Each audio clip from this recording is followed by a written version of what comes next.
السلام علیکم ورحمۃ اللہ وبرکاتہ۔ میں ہوں سراج الدین امجدی۔ آج کی خصوصی رپورٹ: تاریخی تدریسی جناح اسپتال کراچی کو حکومت سندھ نے تجارتی ادارہ بنا ڈالا۔ سول اسپتال کراچی کینسر کے مرتے مریضوں کی مفت ادویہ کا میگا کرپشن طے نہ ہو سکا کہ نیا کٹا کھل گیا۔ ضلع ساؤتھ محکمہ صحت کی انتظامیہ پولیو مہم کے لیے خطرہ بن گئی۔ محکمہ صحت سندھ نیب کے ریڈار پر آنے والا ہے۔ مٹھی ضلعی صحت دفتر اور شاہ لطیف اسپتال حیدرآباد میں ریٹائر ملازمین کے قبضے میں شعبہ اکاؤنٹ۔ جن ناظرین نے اب تک چینل کو سبسکرائب نہیں کیا ہے وہ صحت اور صحت سے جڑی خبروں سے باخبر رہنے کے لیے پہلے چینل کو سبسکرائب ضرور فرما لیں۔ جن دوستوں نے چینل کو سبسکرائب کر لیا ان کا تہ دل سے شکریہ۔ ویڈیو اچھی لگے تو لائک، کمنٹس اور شیئر بھی ضرور کر دیں۔ ناظرین کرام، حکومت سندھ کی حکومتی قیادت نے صوبے کے سرکاری نظام صحت کو عالمی معیار کی سطح پر منظم کرنے کا دعویٰ تو بار بار ضرور کیا، لیکن زمینی حقیقت ان کے دعوے کے برعکس رہی ہے۔ کراچی میں وفاقی حکومت کے 3 بڑے اسپتالوں NICVD، NICH، JPMC جیسے مثالی تاریخی تدریسی ہسپتالوں کو صوبائی حکومت کے حوالے سے صحت کے اداروں سے بھی زیادہ بدتر بنا دیا گیا ہے، جس کی ایک واضح اور تازہ مثال جناح پوسٹ گریجویٹ میڈیکل سینٹر کی ہے، جہاں 2009 میں حکومت سندھ کے جناح اسپتال کے ایک project stack radio surgery facility system میں گریڈ 12 میں بھرتی ہونے والے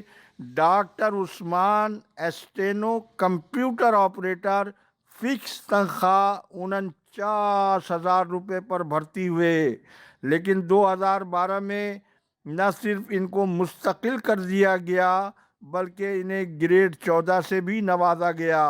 جبکہ JPMC کے HR ڈپارٹمنٹ کے ذرائع کے مطابق ڈاکٹر عثمان گجر کمپیوٹر آپریٹر کے پاس نہ تو اسٹینو کی کوئی سند ہے اور نہ ہی وہ مذکورہ اہلیت کے معیار پر پورا اترتے ہیں۔ حیرت انگیز طور پر ڈاکٹر عثمان گجر ترقی کی معینہ مدت سے پہلے ہی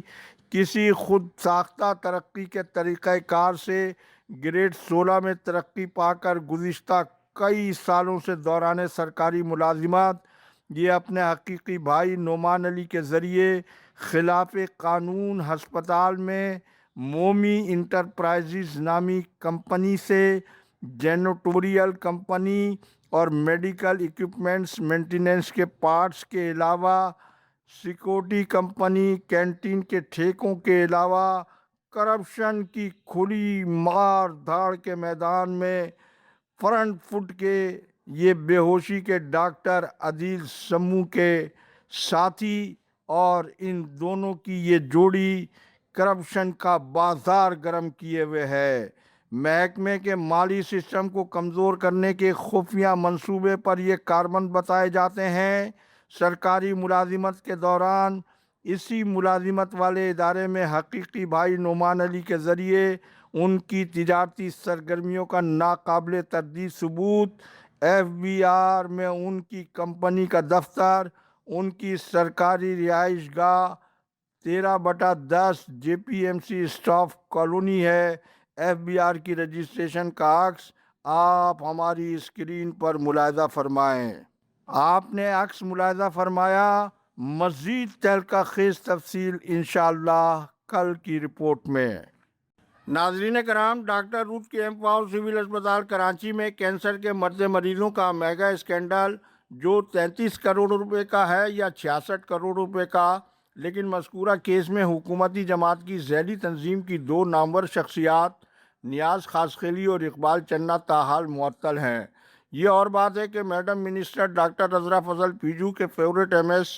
ڈاکٹر SM خالد نے چند ہفتے قبل نیاز خاصخیلی کے ساتھ ایک فوٹو سیشن سوشل میڈیا پر وائرل کیا تھا، جس کے بعد MS کے قریبی حلقوں نے یہ بھی دعویٰ کیا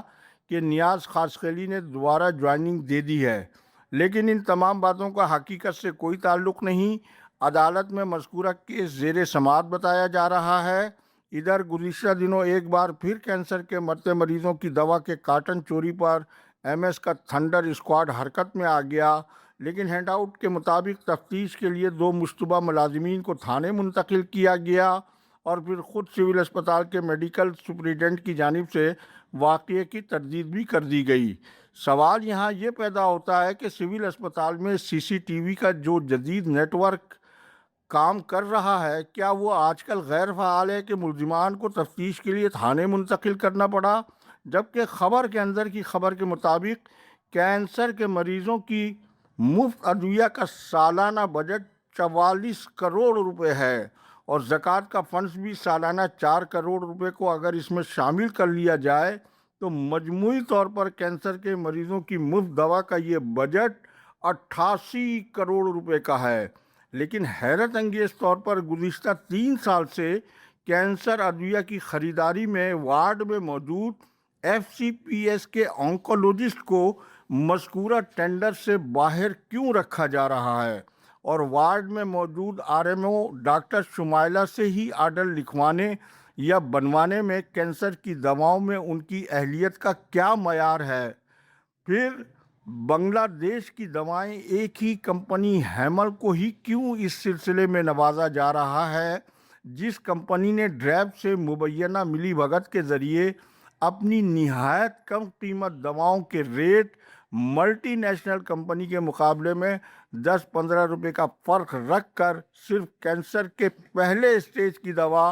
زیادہ تعداد میں اور دیگر دواؤں کی خریداری سے گریز کی پالیسی کا مطلب کیا ہے؟ یعنی جو کینسر 1-2% لوگوں میں ہے اس کی دوا وافر موجود ہے اور دیگر کینسر کی دوائیں نایاب ہونے کی بنا پر کینسر کے مریض دوائیں نہ ملنے کی شکایات کرتے رہتے ہیں۔ لہذا ای پیڈ ٹینڈرنگ کے عالمی نظام کے نفاذ کے باوجود وہی پرانی اور من پسند کمپنیوں سے دوا کی خریداری